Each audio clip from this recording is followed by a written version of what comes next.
పిఠాపురంలో తనను ఎమ్మెల్యేగా గెలిపించాలని పవన్ కళ్యాణ్ అభ్యర్థించారు. ఒకసారి తనకు అవకాశం ఇస్తే పిఠాపురం వైపు దేశం చూసే విధంగా అభివృద్ధి చేసి చూపిస్తా అన్నారు. కాకినాడ ఎంపీగా తంగెళ్ల ఉదయను ప్రకటించిన పవన్ 1,00,000 మెజారిటీతో గెలిపించాలని కోరారు.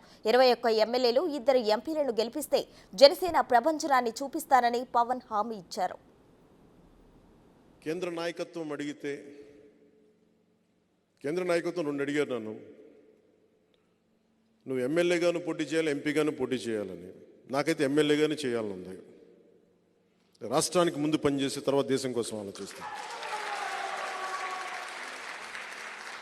కానీ ఎంపీ జనసేనదే.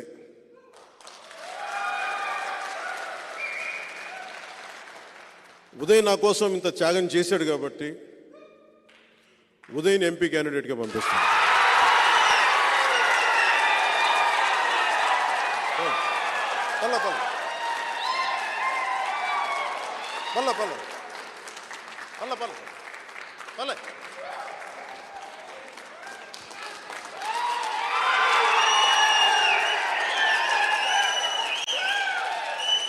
కూర్చో. ఇద్దరుగా ఒక ఎంపీగా భవిష్యత్తులో కూడా నేను ఒకటే చెప్తాను. ఒకవేళ మోదీ గారు అడిగితే, అమిత్ షా గారు అడిగితే, నేను ఎంపీకి వెళ్ళాలంటే మా ఉదయని అడిగి స్వాప్ చేసుకుంటాం ఇద్దరం.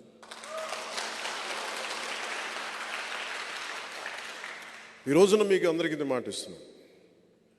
పిఠాపురం ఎమ్మెల్యేగా నేను పోటీ చేస్తున్నాను. కాకినాడ ఎంపీగా ఉదయ్ గారు పోటీ చేయబోతున్నారు. మా ఇద్దరిని, ఎందుకంటే ఇది గీటురాయి ఎన్నికలు. నిజంగా దశాబ్దం తర్వాత నేను నోరు తెరిచి అడుగుతున్నాను, ఓట్లు వేయమండి, ఓట్లు వేయండి. నేను హక్కు సంపాదించుకున్నాను. ఒక దశాబ్దం అధికారం లేకుండా ఓడిపోయి పార్టీ నడిపిన వాడిని చిన్నపాటి విజయం, ఒక 21 సీట్లు, 2 ఎంపీలు కనుక మనం కొట్టి చూపించామంటే భారతదేశం ఆంధ్ర వైపు చూసేలా చేస్తాను.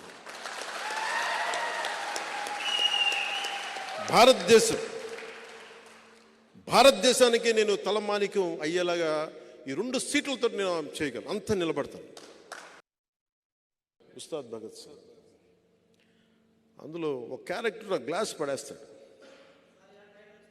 ఈరోజు వచ్చింది కదా, గాజు గ్లాసు పడి ముక్కలు అయిపోద్ది.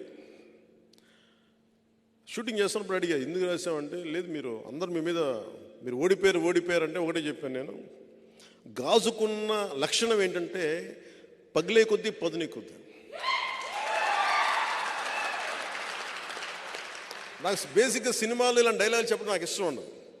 బట్ మా హరీష్ శంకర్ బాధపడలేక చెప్పాను, మీకు తెలియదండి, మా అలాంటి వాళ్ళందరూ మేము కోరుకుంటాం, మీరు తగ్గితే మాకు ఇష్టం ఉండదు. సో మా వాడి హరీష్ శంకర్ బాధ భరించలేక నేను మాట్లాడాను.